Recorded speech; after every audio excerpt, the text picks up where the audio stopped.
It started with a faint hum, a signal so fragile it could have been a whisper lost in the static of space. Yet it wasn't. It was deliberate, patterned, a desperate plea from light years away. The message came encoded in a language that puzzled Earth's finest xenolinguists for weeks. When finally decoded, it translated into a chilling plea. Help us. We are not ourselves. They have taken us. The message was accompanied by a set of coordinates pointing to an uncharted star system on the fringes of known space. Naturally, speculation ran wild. Was it a trap? A prank from an unknown alien species? Or perhaps, as the optimists hoped, a genuine cry for help? The mission to investigate was spearheaded by the Erebus, a state-of-the-art starship equipped for both combat and exploration. Its crew was a mix of scientists, soldiers, and engineers, led by Commander Marlowe, a seasoned explorer with a reputation for keeping her cool even in the most bizarre situations. Space stretched endlessly as the Erebus ventured deeper into the void, its engines humming steadily. Days turned into weeks, with the crew growing restless. The signal repeated every 12 hours, its tone increasingly urgent. Yet, there was no other sign of life, not even a hint of activity in the vast expanse of the targeted system. When they finally arrived, the sight was awe-inspiring and unnerving. The planet, officially designated PX 347, was a swirling mass of green and gold. Vast structures resembling spires of crystal jutted into the atmosphere.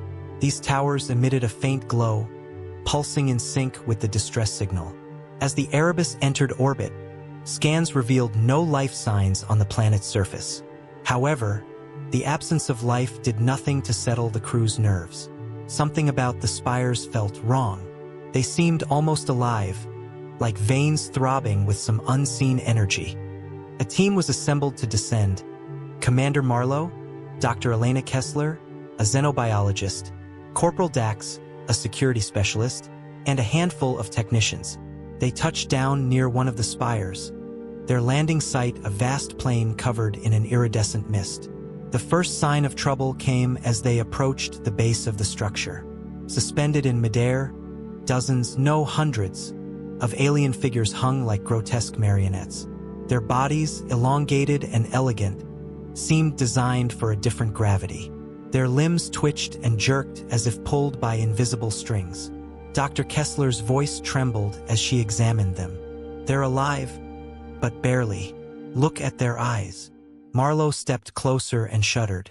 The aliens' eyes were wide open, glowing faintly, their expressions frozen in silent agony. Whatever held them aloft was invisible, but the way they moved, jerky, disjointed, gave the impression of an unseen puppeteer. "Who's doing this?" whispered Dax, his hand instinctively hovering over his weapon. Before anyone could answer, a low, melodic hum reverberated through the air. It wasn't coming from the spire, but from the aliens themselves. Their mouths moved in perfect unison, forming words that no one could understand. Yet the meaning seemed to seep directly into their minds. "Welcome to the show."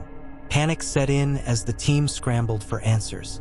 Dr. Kessler's instruments picked up no life forms beyond the suspended aliens, but something was undoubtedly present, a force that defied understanding.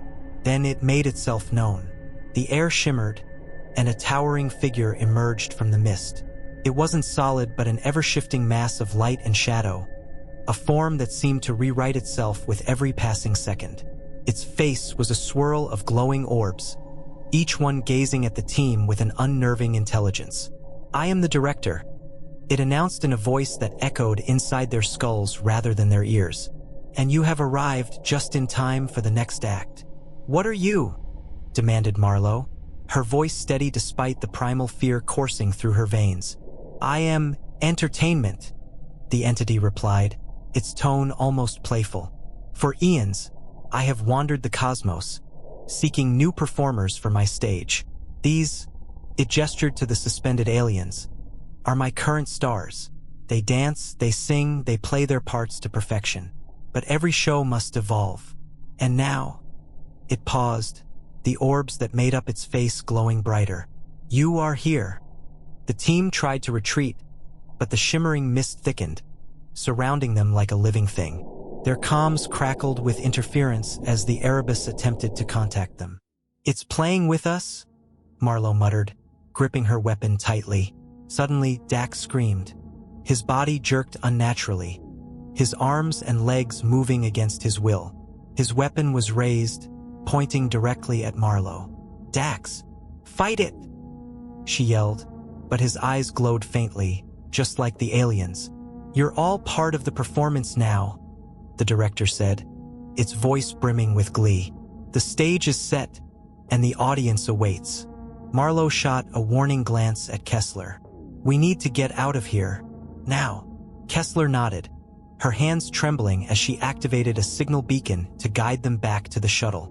But as they turned, the spire began to hum, its glow intensifying. The suspended aliens moved as one, their bodies twisting into grotesque shapes. Their mouths opened, releasing an ear-splitting scream that forced the team to their knees. And then silence. As Marlowe looked up, she realized the trap had closed. The mist, the spires, the director, it had all been part of a carefully orchestrated game. And now they were the main attraction. The silence that followed was as suffocating as the mist. Commander Marlowe forced herself to her feet, her head pounding with a disorienting pressure. Around her, the team was still reeling, Dax frozen mid-struggle, his eyes glowing faintly, and Kessler clutching her head as if trying to block out some invisible sound. Marlowe's instincts kicked in.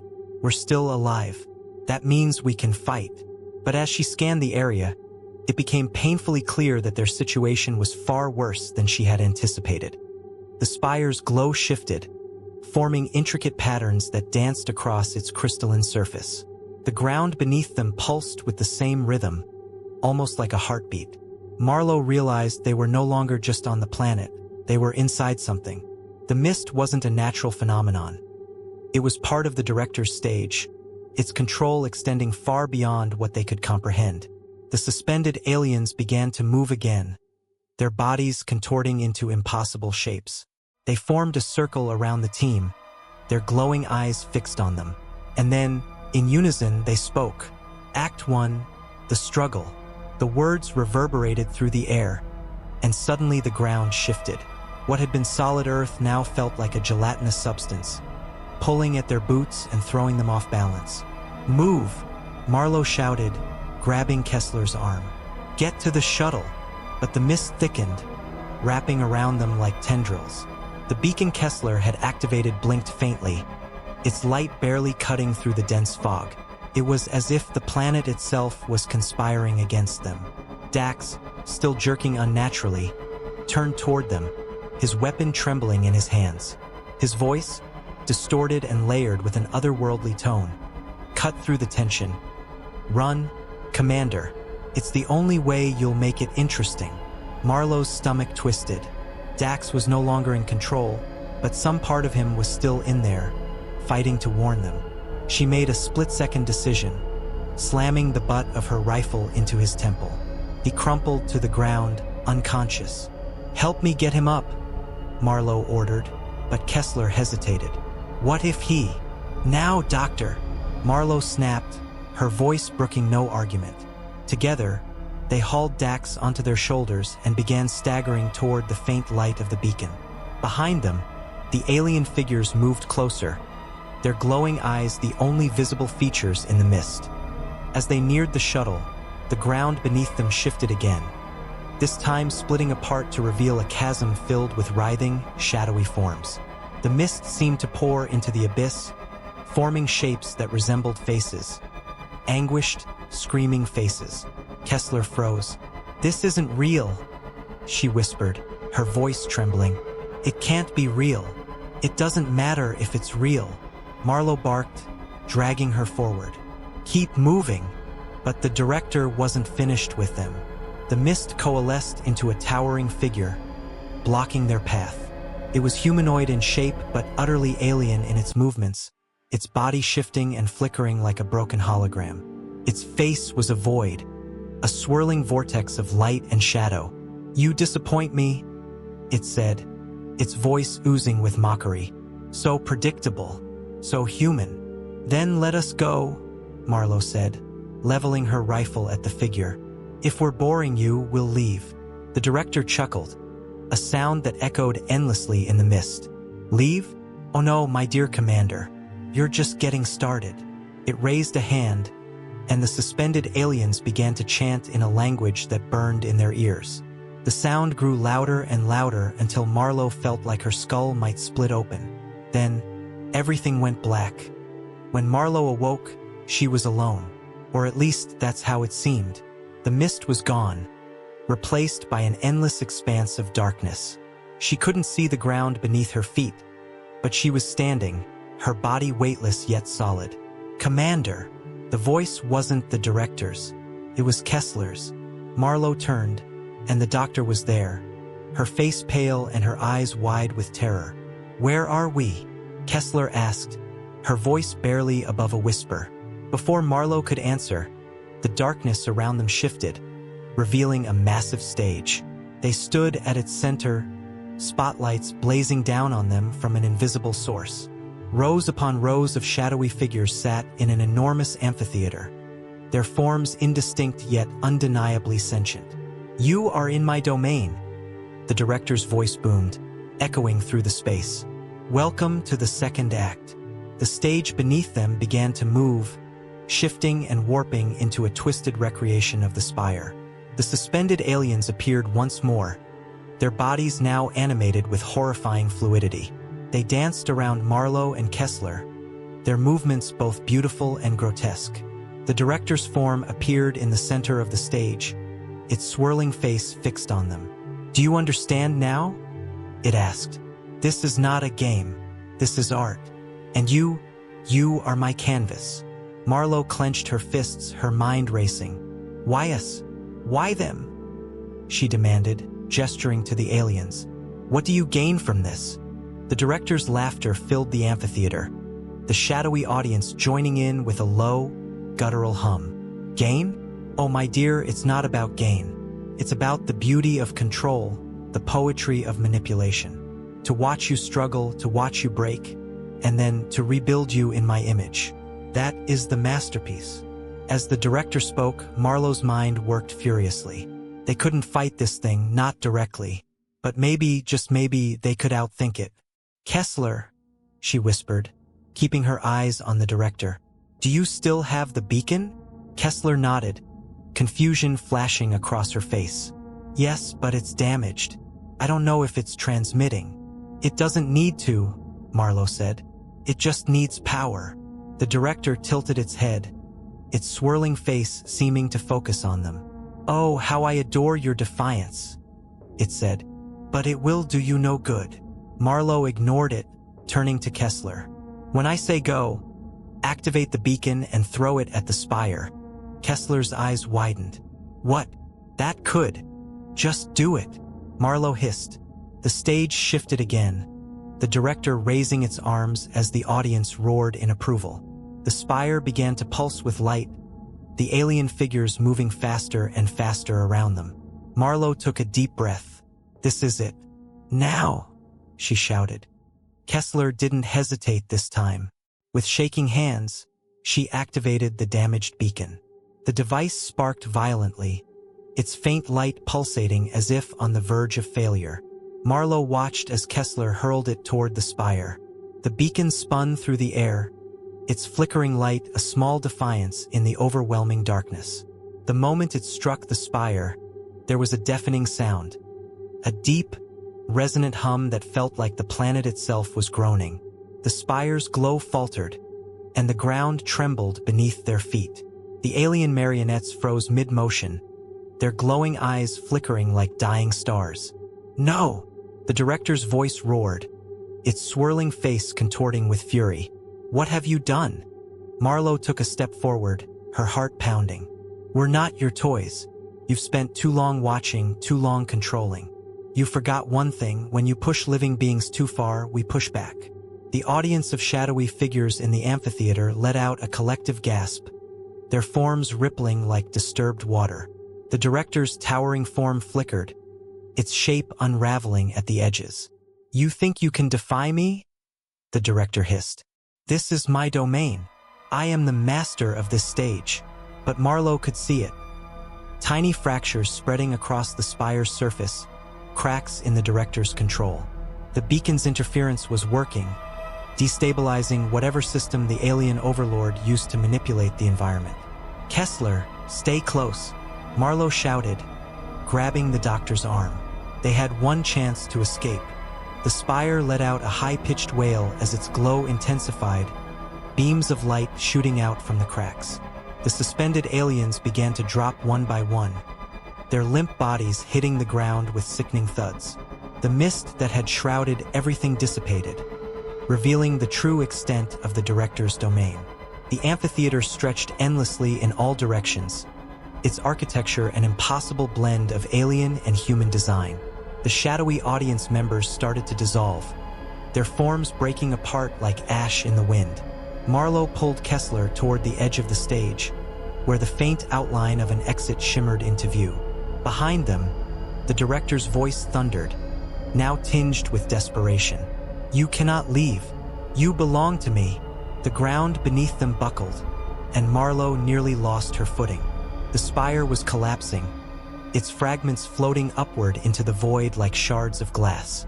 The director's form grew larger, its swirling face a vortex of light and shadow that threatened to consume everything. You're nothing but a parasite, Marlowe shouted over the chaos. You create nothing, you only destroy. With a final burst of energy, the spire exploded, sending shockwaves through the amphitheater. Marlowe and Kessler were thrown forward, their bodies tumbling through the exit just as the stage disintegrated behind them. Marlowe woke up on the ground, the cold, rocky surface of the planet pressing against her cheek. The oppressive mist was gone, replaced by a clear view of the star-filled sky above. She sat up, her head spinning, and saw Kessler lying nearby, stirring slowly. Kessler, Marlowe called, crawling over to her. Are you okay? Kessler groaned, her eyes fluttering open. I think so. What happened? Marlowe looked around. The spire was gone, reduced to a smoking crater in the distance. The alien bodies that had been suspended in the air were scattered across the landscape, unmoving but seemingly alive. The faint hum of the beacon still echoed, a reminder of their desperate gamble. We broke free, Marlowe said, though she wasn't entirely sure what that meant. The director, it's gone. Kessler sat up, her face pale but determined. Do you think it's really gone? Something that powerful doesn't just disappear. Marlowe didn't answer. She didn't know. All she knew was that they had survived, and for now that was enough. As they made their way back to the shuttle, they found Dax sitting against a rock, his face pale and drawn. He looked up at them, his eyes no longer glowing, but haunted. It's still out there, he said quietly. I can feel it. Marlowe crouched beside him, placing a hand on his shoulder. We'll deal with it if it comes back. But for now, we need to get off this planet. Back aboard the shuttle, Marlowe initiated the launch sequence. The planet's surface grew smaller and smaller on the monitors as they ascended into the void of space. But something caught her eye, a faint flicker in the darkness, like the swirling face of the director, watching them from the stars. Weeks later, aboard the rescue fleet's command ship, Marlowe sat in her quarters, staring at a recording of their mission. The footage of the spire, the suspended aliens, and the director's stage played on a loop, a chilling reminder of what they had faced. A message from Central Command blinked on her console. They wanted a full report, details of the entity they had encountered. But how could she explain something so far beyond human comprehension? Marlowe hesitated, then typed 2 words into the report. Keep watching. The Cosmic Puppeteer had been defeated, or so they hoped. Somewhere, in the vast expanse of space, the director waited, its stage ready for the next act. Would it choose them again, or had it already moved on to its next performers? The stars held their secrets, and Marlowe knew one thing for certain. The show was far from over.